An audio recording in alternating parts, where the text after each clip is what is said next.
ఈరోజు ప్రభుత్వ జూనియర్ కళాశాల భద్రాచలంను నేను ఈరోజు డిఐఓగా బాధ్యతలు స్వీకరించిన తర్వాత ప్రథమంగా ఈ కళాశాలను సందర్శించడం జరిగింది.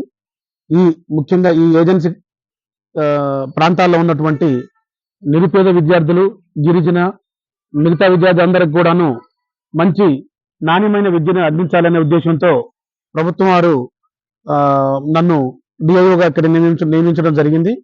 ఈ ఏజెన్సీ ప్రాంతంలో విద్యార్థులకి మంచి నాణ్యమైన విద్యను అందిస్తామని చెప్పేసి తెలియజేస్తున్నాం.